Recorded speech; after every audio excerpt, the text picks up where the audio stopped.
Senator Bernie Moreno took the stage with a bold announcement that sent ripples through the crypto community. Thanks in large part to President Trump's influence and momentum, significant legislative progress is being made. The Genius Act has already been passed, and now Senator Moreno confirmed that the Clarity Act markup is scheduled to move forward in the Senate next week, a major milestone by any measure. Next week, we're going to mark up the Clarity Act in the Senate, Moreno declared, drawing immediate applause and a chorus of amens from the crowd. He also acknowledged the behind-the-scenes complexity of the process. Multiple Senate committees hold jurisdiction over different portions of the bill, meaning all the pieces need to be carefully assembled into one clean, unified package before it can reach the president's desk. Moreno expressed confidence that this can be accomplished before the end of June, with a potential signing into law by July 4th. A symbolically powerful deadline for what would be a landmark moment in American crypto legislation. While the enthusiasm in the room was palpable, it's worth understanding just how complicated the path to final passage truly is. Once the Senate completes its markup and packages the bill together across committees, it needs to pass with 60 votes on the Senate floor. But here's the catch. Because the Senate has rewritten so much of the original House bill, the revised legislation must go back to the House of Representatives for another vote before it can be sent to the President. This is standard legislative procedure when changes are substantial enough to create what is essentially a new bill. It adds another layer of process, but it shouldn't derail progress if bipartisan support holds. If Democrats are voting to advance it through the Senate, there's reason to believe sufficient support will follow in the House as well, ultimately clearing the path to the president's desk. Not everyone is celebrating. On Monday, a powerful coalition of banking organizations released a joint statement expressing serious concerns about a proposed compromise on stablecoin yield, a compromise crafted by Senators Thom Tillis and Angela Alsobrooks. The statement was signed by the American Bankers Association, the Bank Policy Institute, the Consumer Bankers Association, the Financial Services Forum, and the Independent Community Bankers of America. The banking groups acknowledged the senators' efforts to address deposit flight risks, but argued that the proposed language falls short of their core goal, a clear, unambiguous prohibition on the payment of yield and interest on stable coins. Their research suggests that yield-bearing stablecoins could reduce consumer, small business, and farm loans by 1/5 or more, a significant economic concern they argue Congress must take seriously. The statement concluded with a commitment to share detailed suggestions with lawmakers in the coming days, insisting that Congress must get this right and that innovation and community lending can coexist, but only if the language is airtight. Here is the uncomfortable truth that the Banking Coalition statement tries to sidestep.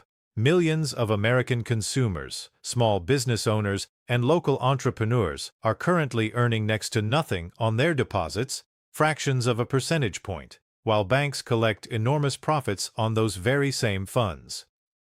The idea that Americans might earn 3% or 4% on their money through stable coin yield isn't a threat to the economy. It's a long overdue correction. For decades, traditional banks have profited enormously from the spread between what they pay depositors and what they earn on loans and investments.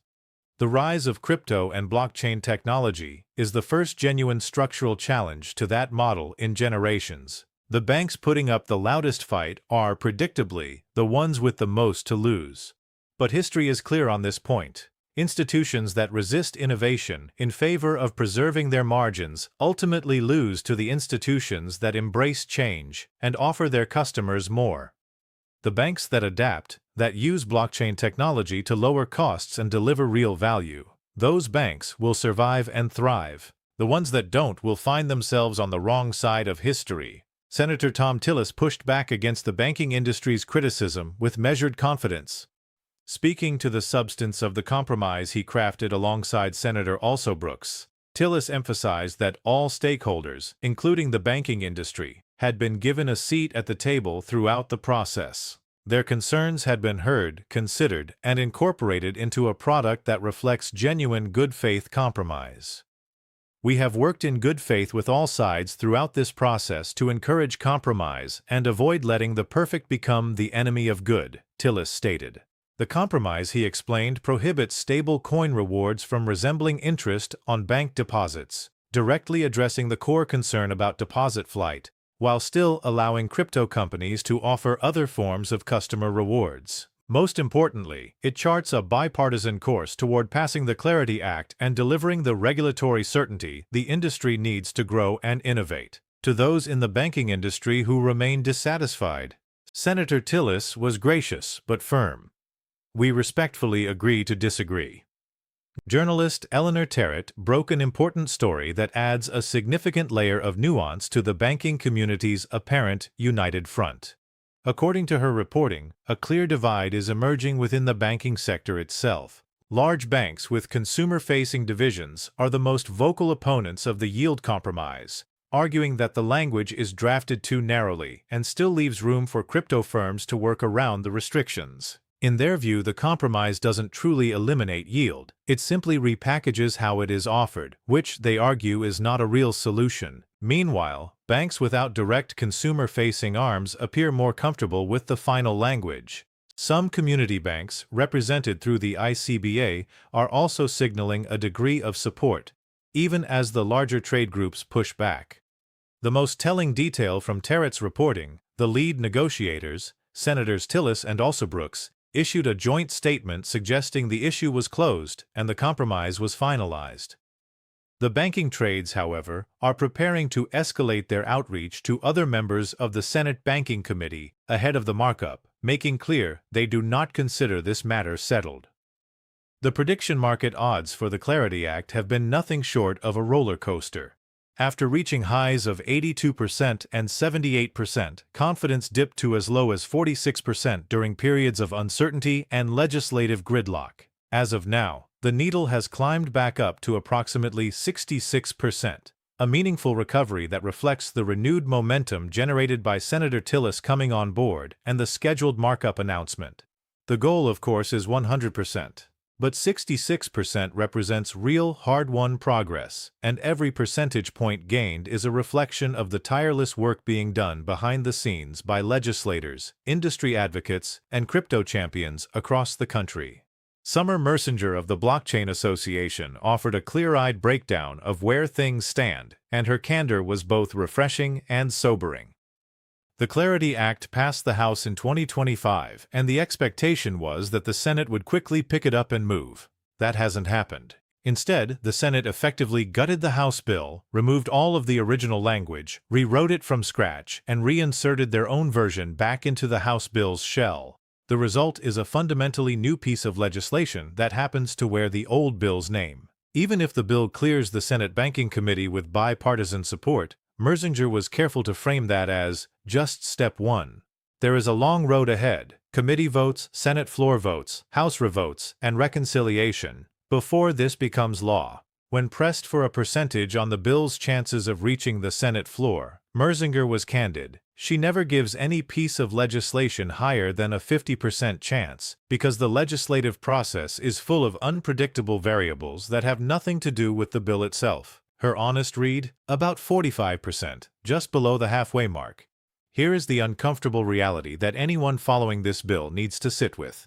Even with growing momentum, strong bipartisan signals, and an industry united behind the need for regulatory clarity, there is always something lurking just out of sight in the legislative process: an unexpected event, a political crisis, an unrelated controversy, a last-minute power play that can derail even the most carefully constructed bill. It's like playing a video game where everything seems to be going smoothly, and then something unexpected jumps out of nowhere and the game resets. We know it's coming eventually, we just don't know what it is or when it will appear. The best we can do is keep pushing forward, keep building momentum, and hope that when the boogeyman shows itself, the coalition behind this bill is strong enough to survive the hit. Brad Garlinghouse, Ripple's CEO and one of crypto's most respected institutional voices, took the stage at Consensus in Miami with a characteristically optimistic outlook and some hard-earned credibility to back it up. When asked whether the Clarity Act could realistically pass before the midterms, Garlinghouse acknowledged the difficulty while leaning firmly into optimism. Getting Senator Tillis on board and scheduling the markup for either the week of May 11th or May 18th were, in his view, major positive developments. If the bill clears committee, he expressed confidence that bipartisan support for 60 Senate votes is highly achievable.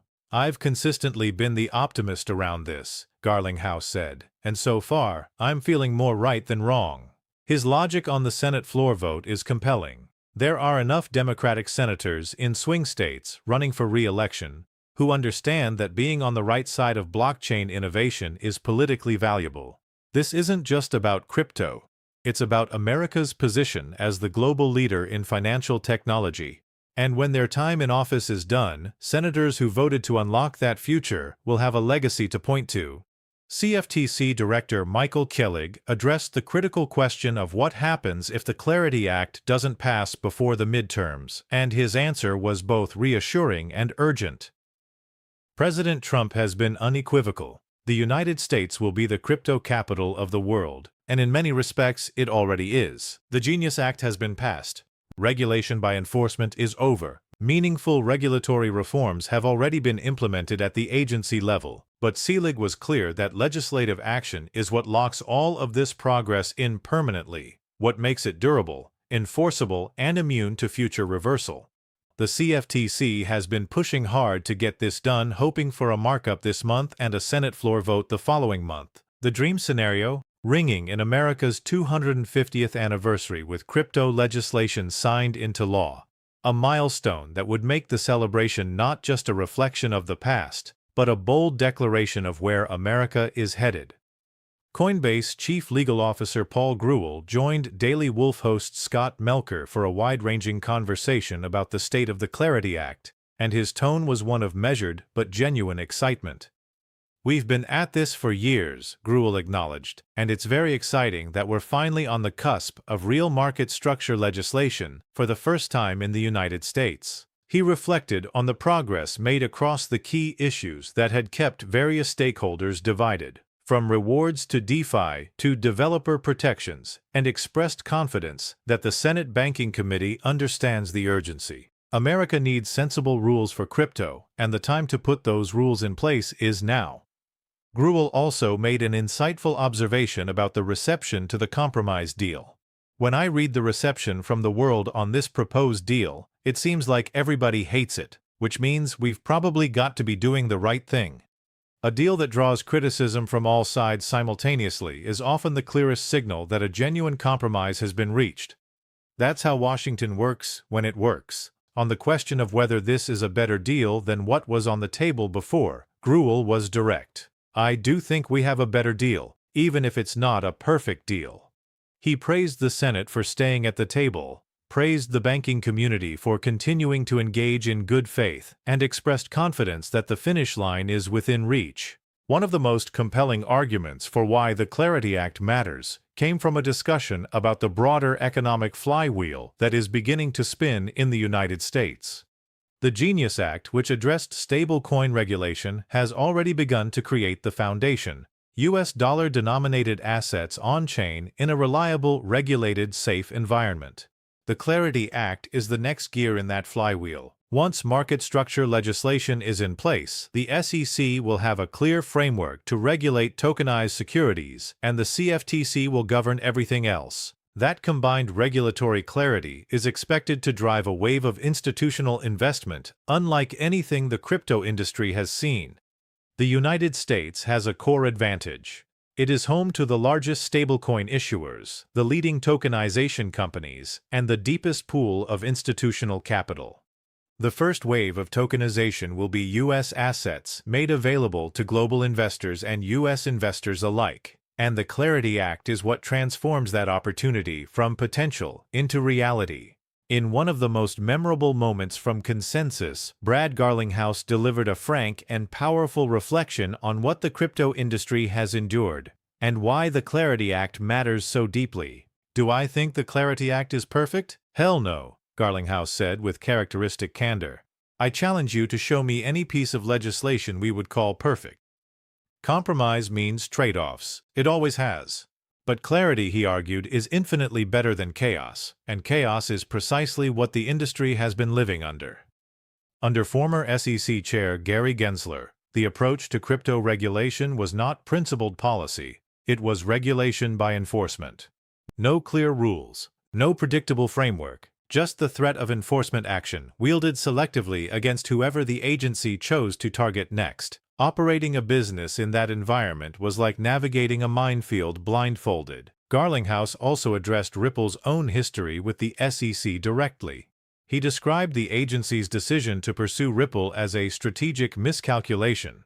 By going after a company with the resources and resolve to fight back, the SEC chose a prolonged legal battle rather than the quick capitulations it might have secured by targeting weaker players.